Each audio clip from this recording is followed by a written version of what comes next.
जनाब बैठे हैं, चाय भी मौजूद है और क्रिमिनोलॉजी की डिस्कशन भी चल रही है। पिछली एपिसोड में हम क्राइम को डिस्कस कर रहे थे, क्रिमिनोलॉजी को डिस्कस कर रहे थे और बात ये हो रही थी कि जिस कॉन्टेक्स्ट में हम क्रिमिनोलॉजी को डिस्क्राइब करेंगे उसी कॉन्टेक्स्ट में हमारी डिस्कशन चलेगी।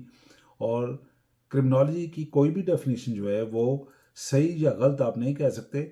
जिस कॉन्टेक्स्ट में आपने उसको डिफाइन करना है उसी कॉन्टेक्स्ट में आगे बहस भी डिस्कशन भी उसी हिसाब से चलेगी। हम क्रिमिनल जस्टिस सिस्टम पे हम बात कर रही थी कि how criminology views the criminal justice system. और बहुत वो डिस्कशन हम अभी हम डिटेल में इन सारी चीज़ों को डिस्कस करेंगे। अभी हम क्रिमिनोलॉजी को डिफाइन कर रहे हैं कि हमने क्रिमिनोलॉजी में करना क्या है। अब criminology is the understanding of victimology एक और बात है। जिस ज़माने में मैं क्रिमिनल जस्टिस सिस्टम में मैंने एमएस किया, उस ज़माने में क्रिमिनोलॉजी के अंदर सारे के सारे मज़ामीन पढ़ाए जाते थे। उसमें क्राइम प्रिवेंशन भी थी, क्रिमिनल प्रोफाइलिंग भी थी, विक्टिमोलॉजी भी थी, करेक्शन या प्रिजन भी था। अब अगर आप देखें तो ये वो ज़माना इतने अरसे के बाद ये तमाम जो कभी ब्रांचेस ऑफ क्रिमिनोलॉजी थे, अब इनमें लोग मास्टर्स और पीएचडी कर रहे हैं और ये स्पेशलाइजेशन का ज़माना है। अब टेररिज्म में लोग मास्टर्स कर रहे हैं, एंटी टेररिज्म में मास्टर्स कर रहे हैं, विक्टिमोलॉजी में कर रहे हैं। तो अंडरस्टैंडिंग ऑफ विक्टिमोलॉजी बड़ा इंपॉर्टेंट है।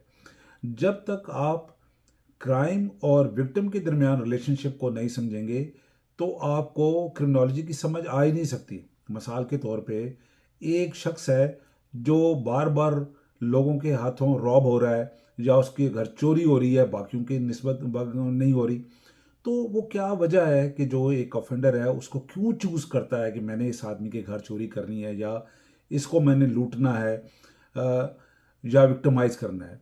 तो इसका मतलब ये है कि हमें कुछ एट्रीब्यूट्स उस शख्स के देखने चाहिए जो विक्टिम है, क्योंकि वो एट्रीब्यूट्स ही उसको वल्नरेबल बनाते हैं ऑफेंडर की नज़र में। आमतौर पे पाकिस्तान में आपने देखा कल्चर के आमतौर पे लोगों ने जो लोग बोस्की की एक ज़माने में शलवार कमीज पहनते थे, उनके पास एक राडो घड़ी गोल्डन कलर की होती थी, वो जो थोड़ी सी लूज़ करके आम तौर पे रिस्ट से नीचे लटक रही होती थी। और आम तौर पे उनके उनके हाथ में अगर आप देखें तो गोल्ड लीफ का एक सिगरेट होता था, पैकेट होता था। और फिर उनके हाथ में आजकल सिगरेट की जगह मोबाइल फ़ोन होता है। और आमतौर पे अगर आजकल वो i15 है तो वो i15 होगा और लोगों के सामने खड़े होकर वो बात कर रहे होंगे, हाँ मैंने नया मोबाइल लिया, मैं उससे तुम्हें कॉल कर रहा हूँ, साउंड क्वालिटी कैसे है, लोगों को अट्रैक्ट करने के लिए, शो ऑफ करने के लिए। तो ज़ाहिर है एक आदमी जो ऑलरेडी इस मूड में है कि मैं किसी किसी मोबाइल स्नैचिंग के जो जो एक्सपर्ट्स हैं खसूसन बड़े शहरों में, कराची या लाहौर में, वो देख रहे होते हैं कि ये तो भाई हमें ज़रूरत ही इस बंदे की है जो ये बातें खुद हमें दावत दे रहा है कि मेरे पास ये चीज़ मौजूद है, तो लाजमी तौर पर वो टारगेट हो जाता है। इसी तरह आपने देखा होगा कि सेक्स क्राइम में आमतौर पर जो ख़वातीन इस पेशे से मुंसलिक होती हैं वो ज़्यादा वल्नरेबल होती हैं, क्योंकि they are prone to these kind of people. और वो आम तौर पे जब वो अपनी ज़रूरत के मुताबिक उनसे पैसों की लूट मार या जो भी उनके पास कोई कीमती चीज़ होती है छीनने की कोशिश करते हैं। तो जो क्राइम और विक्टिम का रिलेशनशिप जो है वो समझना ज़रूरी है। बाज़ अवक़ात वो एट्रीब्यूट्स जो हैं वो उसको वल्नरेबल बना देते हैं और अगर आप कुछ एहतियात कर लें तो आप विक्टिमाइज़ होने से बच सकते हैं। और भी इसकी काफ़ी वजूहत हैं, लेकिन जब हम विक्टिमोलॉजी को डिटेल में पढ़ेंगे तो उस वक्त हम डिस्कस करेंगे। इसके अलावा हमने क्रिमिनल प्रोफाइलिंग का भी एक टॉपिक जो है डिस्कस करना है। जब हम क्रिमिनल प्रोफाइलिंग का डिस्कस करेंगे तो उस वक्त भी हम विक्टिमोलॉजी को अच्छी तरीके से डिटेल में पढ़ लेंगे। इसके अलावा क्रिमिनोलॉजी के बारे में कहा जाता है is the study of policy development for crime prevention. अब अब ये डेफिनेशन बिल्कुल डिफरेंट है। पहले हमने कहा था कि ये काज ऑफ क्राइम को देखती है, कॉन्सिक्वेंसेस ऑफ क्राइम को देखती है या कास्ट ऑफ क्राइम को देखती है, रिएक्शन ऑफ सोसाइटी का देखती है। तो अगर आप देखें कि policy development for crime prevention, ये एग्जैक्टली वो ही चीज़ है जो हम कह रहे हैं कि रिएक्शन, कॉन्सिक्वेंसेस और कास्ट जो है उसको देखते हुए। मिसाल के तौर पे हम सिर्फ पुलिस की जो चालान सबमिट करने की जो मियाद है कि वो 14 दिन के अंदर अंदर किसी भी एफआईआर के दर्ज होने के बाद उसने अपना चालान कोर्ट में पेश करना है, तो वो पॉलिसी डेवलपमेंट है। उस पर पूरी दुनिया में इसके ऊपर किसी पुलिस फोर्स को राहत नहीं मिलती। अनफॉर्चुनेटली आपने देखा कि पाकिस्तान में पुलिस ऑफिसर मजिस्ट्रेट कोर्ट में जाता है और कहता है जी कि मेरे पास ये वजूहत हैं, जिनमें से ये है कि मेरे पास केसेस की जाती है, मैं अकेला सब इंस्पेक्टर इन्वेस्टिगेट कर रहा हूँ, तो मुझे और मुद्दत दी जाए। तो जस्टिस डिलेड, जस्टिस डिनाइड। तो कई कई महीने, बाज़ केसेस में कई कई साल तक चालान पेश नहीं किया जाता। जब तक चालान पेश नहीं होता तो वो ट्रायल भी नहीं शुरू होते। जब ट्रायल शुरू नहीं होते तो जो विक्टिम है वो बेचारा इस सशरपंज में होता है कि मुझे इंसाफ मिलेगा कि नहीं मिलेगा। और जब वो रिपोर्ट कर चुका होता है तो वो ऑफेंडर के सामने और ज़्यादा वो वल्नरेबल हो जाता है, क्योंकि वो सामने आ चुका होता है। इसलिए आमतौर पे लोग जब उनके साथ कोई वाक़या होता है तो वो रिपोर्ट ही नहीं करते, ताकि मज़ीद जो जो एक मुजरम है या ऑफेंडर है, जो क्रिमिनल है, उसके गैज़ो गज़ब का शिकार ना हो। और उनको पता है कि पुलिस जो है शायद डिलेइंग के हरबे इस्तेमाल करते हुए मुझे और ज़्यादा खज्जल खराब करेगी। तो इसी तरीके से जब कोर्ट में केस चला जाए तो वहाँ पे भी फिर जैसे पहले मैंने जिक्र किया एक दफ़ा के तारीख पे तारीख है, तो अगर वो भी पॉलिसी एक बन जाए कि फ़लाँ केसेस या ये जो केसेस हैं इनको इतने अरसे में डिसाइड करना है, अगर इतने अरसे में एविडेंस नहीं आता तो ये केस ऑटोमेटिकली ख़त्म हो जाएंगे। तो ये भी एक पॉलिसी मैटर है।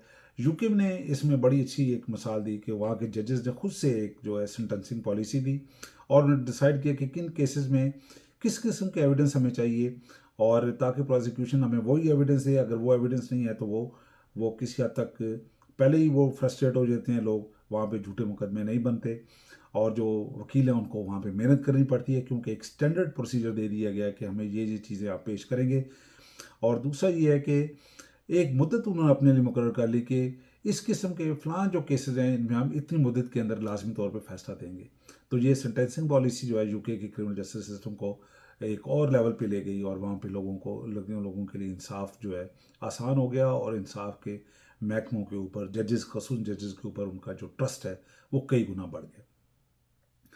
अनफॉर्चुनेटली पाकिस्तान में अगर आप फॉर एग्ज़ाम्पल एक ज़माने में जब पाकिस्तान में था तो वहाँ पे मुझे दोस्त बता रहे थे कि जो नॉन कस्टम पेड गाड़ियाँ हैं उसके सिलसिले में सुप्रीम कोर्ट में हमारे एक दोस्त पेश हुए। तो एक ही केस में एक गाड़ी जो जब्त हो गई है और दूसरे केस में वो गाड़ी रिलीज़ हो गई है, और जबकि दोनों गाड़ियाँ नॉन कस्टम पेड थी।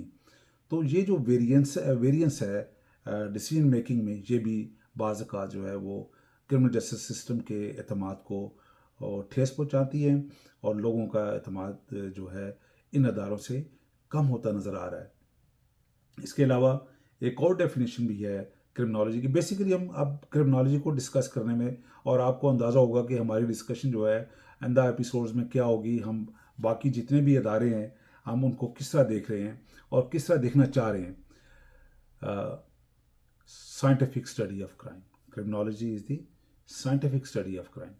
अगर ये साइंटिफिक स्टडी ऑफ क्राइम है तो भाई साइंटिफिक तो आमतौर पे वो चीज़ होती है जो लैब में एक बाकायदा एक्सपेरिमेंट किया जाता है। जिस तरह हमारे पास फार्मूला है H2O के हाइड्रोजन के और दो और ऑक्सीजन का एक मालिक्यूल मिलेगा तो हमें वाटर का जो है वो कंपोजिशन मिलेगी।